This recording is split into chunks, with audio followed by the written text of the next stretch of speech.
Bapak, Ibu, dan anak-anak yang terkasih, selamat pagi berkah dalam. Bagaimana kabarnya hari ini? Semoga Bapak, Ibu, dan anak-anak serta sanak saudara kita semua senantiasa sehat dan semangat, terlebih selalu berada di dalam lindungan Tuhan. Marilah kita awali kegiatan kita pada hari ini dengan mendengarkan sabda Tuhan. Sebelumnya marilah kita awali dengan berdoa bersama. Dalam nama Bapa dan Putra dan Roh Kudus. Amin. Allah Bapa yang Maha Kasih, kami putra-putrimu bersyukur kepadamu atas rahmat kehidupan baru yang Engkau anugerahkan kepada kami semua. Bapa, kami percaya Engkau pasti mengutus Roh Kudus-Mu kepada kami untuk membuka hati, budi, dan telinga kami agar dapat mendengarkan sabda-Mu dalam mengawali kegiatan kami hari ini, yang mengajak kami untuk lebih waspada dan berjaga-jaga. Ini semua kami persembahkan kepadamu dengan pengantaraan Kristus Tuhan kami. Amin. Pembacaan dari Injil Yesus Kristus menurut Santo Lukas, bab 12, ayat 39 sampai dengan ayat 48. Ingatlah ini, seandainya tuan rumah tahu jam berapa pencuri akan datang, ia akan menjaga supaya pencuri tidak masuk ke dalam rumahnya. Sebab itu, kalian juga harus bersiap-siap, karena Anak Manusia akan datang pada saat yang tidak kalian sangka-sangka. Tuhan, apakah pelajaran itu Tuhan tujukan kepada kami atau kepada semua orang? Tanya Petrus. Tuhan menjawab, siapa pelayan yang setia dan bijaksana sehingga diangkat oleh tuannya menjadi kepala atas pelayan-pelayan lain, supaya ia memberi mereka makan pada waktunya.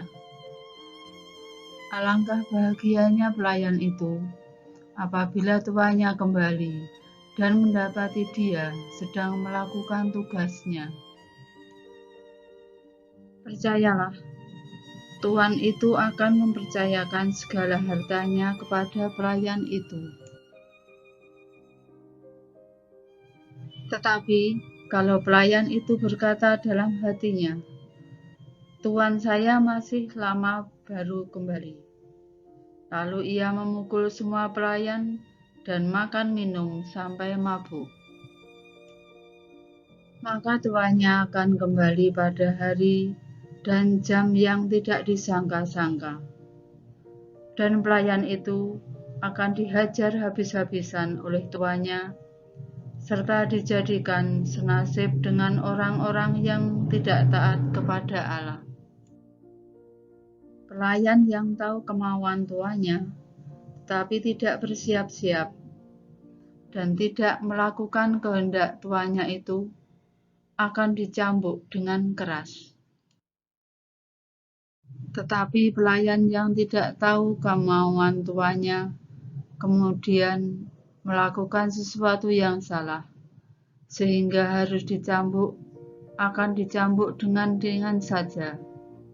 Sebab orang yang sudah diberi banyak, daripadanya akan dituntut banyak juga. Dan orang yang sudah dipercayakan banyak, daripadanya akan dituntut banyak pula. Demikianlah sabda Tuhan. Terpujilah Kristus. Saudara-saudari dan anak-anak yang terkasih, Hari ini Yesus berkata, hamba yang tahu akan kehendak tuannya, tetapi tidak mengadakan persiapan atau tidak melakukan apa yang dikehendaki tuannya, ia akan menerima banyak pukulan. Tetapi barang siapa tidak tahu akan kehendak tuannya dan melakukan apa yang harus mendatangkan pukulan, ia akan menerima sedikit pukulan. Barang siapa diberi banyak, banyak pula yang dituntut daripadanya. Dan barang siapa dipercaya banyak, lebih banyak pula yang dituntut daripadanya. Kita semua telah menerima tugas dalam kehidupan ini sesuai dengan talenta masing-masing. Kita dituntut untuk menjadi diri kita sendiri dengan sungguh-sungguh. Apa yang kita terima dan apa yang kita miliki akan diminta pertanggungjawaban pada saatnya. Manusia tidak dituntut berbuat lebih dari apa yang diketahui dan apa yang dimilikinya, tetapi juga sebaliknya, manusia diwajibkan untuk melaksanakan apa yang diketahuinya dan memberikan dari apa yang dimilikinya. Seorang ibu rumah tangga hendaknya benar-benar menjadi seorang ibu yang baik bagi anak-anaknya dan seorang istri yang baik bagi suaminya. Demikian pun sebaliknya, seorang suami, seorang anak juga dituntut untuk melakukan sesuatu untuk dirinya sendiri maupun keluarganya dan untuk orang lain sesuai dengan tingkat kemampuannya. Dan dari ayat-ayat ini kita juga bisa memetik hikmah bahwa ilmu itu untuk diamalkan. Setiap orang yang memiliki ilmu dituntut untuk digunakan agar bermanfaat bagi dirinya sendiri maupun orang lain. Orang yang tidak mau mengamalkan ilmunya bagaikan orang yang memendam talentanya di dalam tanah, maka ia akan mendapat banyak pukulan pada saatnya nanti. Tetapi sebaliknya, orang yang mau mengamalkan apa yang dimilikinya untuk orang lain, maka ia akan mendapat kebahagiaan, bahkan mulai saat ini juga. Sebab untuk apakah kita ingin hidup? Untuk apa seorang petani memeras keringat setiap hari? Untuk apa seorang guru mengajar? Untuk apa seorang pedagang berkeliling menjajakan dagangannya? Untuk apa seorang siswa belajar? Untuk apa? Untuk apa? Dan seterusnya. Kalau kita dikejar dengan pertanyaan itu tentang apa yang kita lakukan, maka pada ujung jawabannya adalah untuk memberikan sumbangsih menata kehidupan ini agar mencapai kehidupan yang harmonis, damai, sejahtera di bumi seperti di surga. Singkatnya, untuk menghadirkan kerajaan Allah pada saat ini dan di sini juga.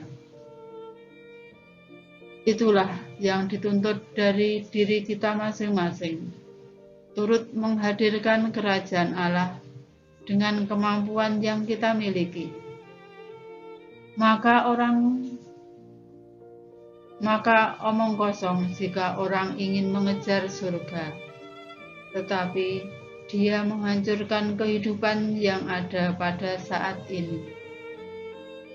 Dan berbahagialah orang yang meninggal dunia atau dipanggil Tuhan ketika dia sedang menjalankan tugasnya. Karena orang-orang seperti itulah yang juga akan mendapatkan kebahagiaan di surga.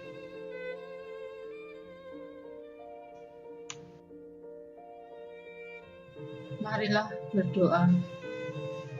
Allah Bapa kami di surga, semoga dunia ini Kau bangun menjadi satu kediaman tempat Engkau tinggal dan hadir bersama umat ciptaan-Mu. Dan semoga lisan kami Kau beri madah untuk memuji nama-Mu yang kudus di mana-mana. Kini berkatilah pula segala aktivitas kami hari ini, dan jauhkanlah kami dari segala mara bahaya dengan tetap waspada dan peka terhadap situasi yang kami hadapi hari ini. Sehingga segala aktivitas kami merupakan pujian dan persembahan hidup kami kepadamu. Sembuhkanlah pula sanak saudara dan rekan-rekan kami yang sedang sakit. Doa ini kami persembahkan kepadamu dengan perantaraan Kristus Tuhan dan pengantara kami. Amin. Dalam nama Bapa dan Putra dan Roh Kudus. Amin. Terima kasih Bapak, Ibu, dan anak-anak yang terkasih. Selamat belajar di rumah. Selamat beraktivitas. Jaga kesehatan dan tetap semangat. Terlebih, tetap mematuhi protokol kesehatan dan jangan lupa bahagia. Berkah dalam.